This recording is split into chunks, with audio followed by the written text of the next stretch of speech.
40 ans que ça dure, 40 ans que les Restos du Cœur n'en finissent plus de remettre le couvert. Il y a du lait, il y a un peu de fruits, puis un petit peu de frais, yaourt.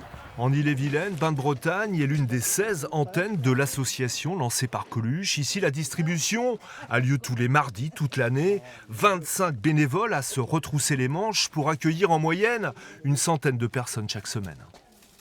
Il y a 40 ans, il y en avait beaucoup moins que maintenant. Je pense qu'il y a 40 ans, il n'aurait jamais pensé qu'encore on serait là. Et malheureusement, je crois qu'on sera là longtemps. Parce que là, on voit bien que la pauvreté augmente de plus en plus. Il y a vraiment des gens qui se retrouvent avec rien en milieu de mois, ils n'ont plus rien. Sur la Bretagne, les restos donnent de quoi se nourrir à plus de 50 000 personnes, l'équivalent d'une ville comme Vannes. Alors pour en arriver là, sous le seuil de pauvreté, les trajectoires de vie sont toujours compliquées. Laurence a eu 8 enfants, c'est sa séparation qui l'a conduite ici. On se dit qu'on ne devrait pas venir là, quoi. On devrait avoir une situation financière normale, élever tes enfants correctement. C'est pas qu'on est gêné, c'est qu'on se sent un peu coupable. Et puis après, vu leur chaleur et tout, on est bien accueillis et tout ça, donc ils nous mettent à l'aise. Donc après, on vient sans problème. On ne tombe pas exclu de la société. Là, les chaussures, t'as besoin de chaussures?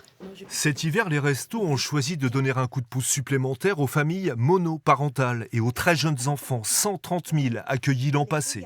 Ils ont besoin de se nourrir, mais pas seulement. Regarde, comme tu vas être jolie. C'est trop cher, le magasin c'est trop cher. Les habits comme ça, tu vois, 15 €, comme tu n'as pas l'argent, c'est compliqué. Alors s'ils peuvent fournir des habits, les bénévoles travaillent aussi à faciliter l'insertion, l'accès aux droits ou la maîtrise du français pour éviter que la précarité ne se transmette aux enfants. On va essayer de mettre les enfants dans un cadre où ils puissent évoluer, avoir la même chance scolaire, avoir la même chance d'études, avoir la même chance d'un bon travail. Et c'est ça qu'on va essayer de relancer. Des restos qui, pour cette campagne d'hiver, renouvellent évidemment leur appel aux dons et qui recherchent encore des bénévoles, si le cœur vous en dit.